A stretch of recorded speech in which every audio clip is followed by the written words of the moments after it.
ಶ್ರೀ ಗುರುಭ್ಯೋ ನಮಃ. ತಾವು ಹೇಳಿದಾಗೆ ತಮಗೆಲ್ಲ ತಿಳಿದಿರುವ ಹಾಗೆ ನಾಡಿನಲ್ಲಿ ಮಳೆಗಾಲ ಪ್ರಾರಂಭ ಆಗಿ ಸುಮಾರು 2 ತಿಂಗಳು ಕಳೆದರೂ ಕೂಡ ಆಗಬೇಕಾದ ಪ್ರಮಾಣದಲ್ಲಿ ಸರಿಯಾಗಿ ಮಳೆ ಆಗಿಲ್ಲ. ಇದರಿಂದಾಗಿ ನಾಡಿನೆಲ್ಲೆಡೆ ಕೂಡ ಇವತ್ತು ಬರಗಾಲದ ಛಾಯೆ ಆವರಿಸಿ ನಾಡಿನ ರೈತರೆಲ್ಲರೂ ಸಂಕಷ್ಟದಲ್ಲಿದ್ದಾರೆ. ಇಂಥ ಸಂದರ್ಭದಲ್ಲಿ ನಾಡಿನ ಅನೇಕ ಧಾರ್ಮಿಕ ಕೇಂದ್ರಗಳಲ್ಲಿ, ಮಠಮಾನ್ಯಗಳಲ್ಲಿ, ದೇವಸ್ಥಾನಗಳಲ್ಲಿ ಇವತ್ತೆಲ್ಲರೂ ಕೂಡ ರೈತರೆಲ್ಲರೂ ಕೂಡ ಭಗವಂತನ ಮೊರೆ ಹೋಗಿರುವಂಥದ್ದು.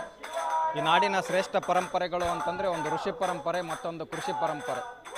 ಈ ನಾಡನ್ನು ಸದಾಕಾಲ ಕಾಯ್ತಾ ಬಂದಿರತಕ್ಕಂಥ ಋಷಿ ಪರಂಪರೆ ಇವತ್ತು ಅಂಥ ಋಷಿ ಪರಂಪರೆಯನ್ನು ಸದಾಕಾಲ ಎತ್ತಿ ಹಿಡಿತಕ್ಕಂಥ ಕೆಲಸ ಕೃಷಿ ಪರಂಪರೆಯವರು ಮಾಡಿರುವಂಥದ್ದು.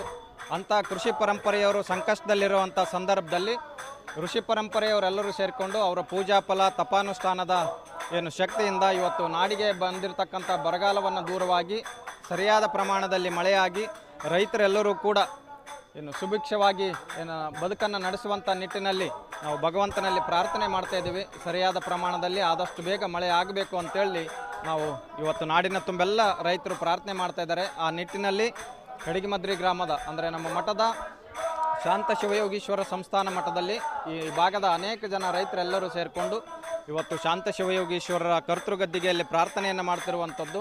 ಸುಮಾರು 7 ದಿನಗಳ ಕಾಲ ಇಂದಿನಿಂದ ಸಪ್ತ ಭಜನೆ ಅಂತಂದರೆ ನಿರಂತರವಾಗಿ ದಿನದ 24 ಗಂಟೆಯೂ ಕೂಡ ಮಡಿಯಲ್ಲಿ ಗದ್ದಿಗೆ ಮುಂಭಾಗದಲ್ಲಿ ನಿಂತುಕೊಂಡು ನಾಮಸ್ಮರಣೆಯನ್ನು ಮಾಡ್ತಕ್ಕಂಥ ಶಿವನಾಮ ಸ್ಮರಣೆಯನ್ನು ಮಾಡ್ತಿರುವಂಥದ್ದು. ಬಹುಶಃ ತಮಗೆಲ್ಲ ಗೊತ್ತೇ ಇದೆ, ಕಲಿಯುಗದಲ್ಲಿ ಯಾವುದಕ್ಕಾದರೂ ಒಂದು ಹೆಚ್ಚಿನ ಶಕ್ತಿ ಇದೆ ಅಂತಂದರೆ ಅದು ಶಿವನ ನಾಮಸ್ಮರಣೆಗೆ ಮಾತ್ರ. ಅದಕ್ಕಾಗಿ ಹೇಳ್ತಾರೆ ಕಲೌ ನಾಮ ಸಂಕೀರ್ತನಂ ಅಂತ. ಅಂದರೆ ಕಲಿಯುಗದಲ್ಲಿ ಹೆಚ್ಚಿನ ಶಕ್ತಿ ಯಾವುದಕ್ಕಿದೆ ಅಂದರೆ ಅದು ಶಿವನಾಮ ಸ್ಮರಣೆಗಿರುವಂಥದ್ದು. ಅಂಥ ಶಿವನಾಮ ಸ್ಮರಣೆಯನ್ನು ನಾಡಿನ ಎಲ್ಲ ಮಠಗಳಲ್ಲಿ ಮಾಡ್ತಿರುವ ಹಾಗೆ ಇವತ್ತು ನಮ್ಮ ಮಠದಲ್ಲಿಯೂ ಕೂಡ ರೈತರೆಲ್ಲರೂ ಸೇರಿಕೊಂಡು ಪ್ರಾರ್ಥನೆಯನ್ನು ಮಾಡ್ತಾ ಇದ್ದಾರೆ. ಮುಂಬರ್ತಕ್ಕಂಥ 7 ದಿನಗಳ ಒಳಗಾಗಿ ಮಳೆ ಬರ್ತದೆ ಅನ್ನುವಂಥ ವಿಶ್ವಾಸ ಇದೆ.